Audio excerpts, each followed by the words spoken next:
खुलुमबाय स्टुडिअ दं आं राजिब बसुमतारी आरो बे समाव आं लानानै फैदों बिटिआर राजखान्थिनि खौसेथि एबा खौसेयाव फैनाय एबा गंसे टेबोलाव राजखान्थि मोननै दोलोनि दैदेनगिरिफोरखौ जिरायनानै रायजो राजाफोरा नायनो लुबैनाया गोबां हांखुर जानानै दं।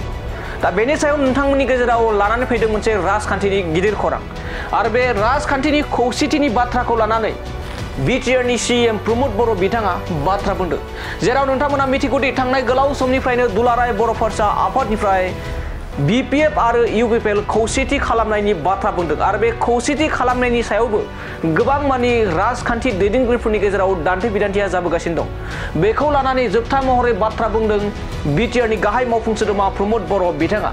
इउपिपिएल आरो बिपिएफ दोलोआ खौसे जानाया बेसेबां सम्भब, बेसेबां जाथावना, बेसेबां मोगथां महर मोनथावना, बिनि सायाव बिटिआरनि सीएम प्रमोद बर' बिथाङा बाथ्रा बुंदों। थारैनो बे समाव बुंनांगोनदि आबसुआ नाजासेयावबो थामहिनबा दुलाराय बर' फरायसा आफादनि आफादगिरि दिपेन बर' बिथाङा गोबां नाजासेयावबो मानो इउपिपिएल आरो बिपिएफ दोलोनि दैदेनगिरिफोरा गंसे टेबोलाव जिरायनानै दासिमबो मानो खौसेनि बाथ्रा सावरायनो हायाखै एबा दासिमबो मानो खौसे जानायनि बाथ्रा जोंनि खौरांनि गेजेराव सफैयाखै, बेखौ लानानै गोबां रायजो राजाफोरनि गेजेराव दान्थे बिदान्थे।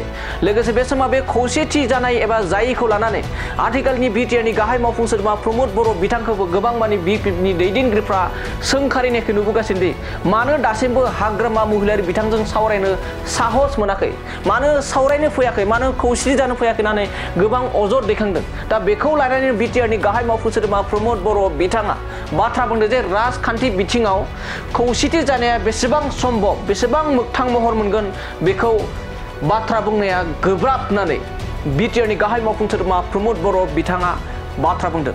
बे बाथ्राखौ बुंनायनि एबा बिटिआरनि सीएम प्रमोद बर' बिथाङा बाथ्रा बुंनायनि गुबै जाहोनानो जाहैबाय जे रायजोनि गिबि मन्त्रि डक्टर हिमन्त बिश्व शर्मा बिथाङा बाथौ महासभायाव एबा बाथौ महासभानि गेवलां मेल हाबाफारियाव बाहागो लानायजों बिटिआरनि मोननै राजखान्थि बिपिएफ आरो इउपिपिएलआ खौसेथि जानायाव मदद दं होनना बुंनायनि सायाव सोंथि खालामनायाव बे बाथ्राखौ बुंदों बिटिआरनि गाहाय मावफुं सोद्रोमा प्रमोद बर' बिथाङा।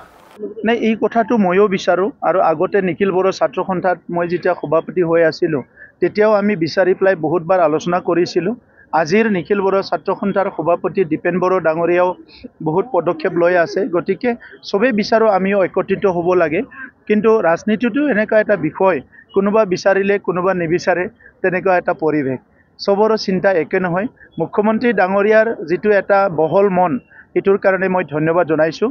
আমিও অনাগত দিনত চেষ্টা কৰিম আমাৰ মাজত যদি ৰিকনচিলিয়েশ্যন হয়, কিন্তু এই সময়ত আমি যিখিনি আলোচনা বিলোচনা চলি আছে তাত বহুত ওচৰত কম সময়ৰ ভিতৰতে কিবা এটা হ'ব তেনেকুৱা দেখা নাই। মুখ্যমন্ত্ৰী ডাঙৰীয়াৰ আহ্বানটো আমি সদায় সন্মান জনাম।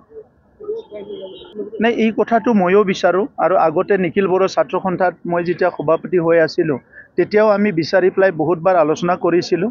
আজিৰ নিখিল বড়ো ছাত্ৰ সন্থাৰ সভাপতি দীপেন বড়ো ডাঙৰীয়াও বহুত পদক্ষেপ লৈ আছে, গতিকে চবেই বিচাৰোঁ আমিও একত্ৰিত হ'ব লাগে।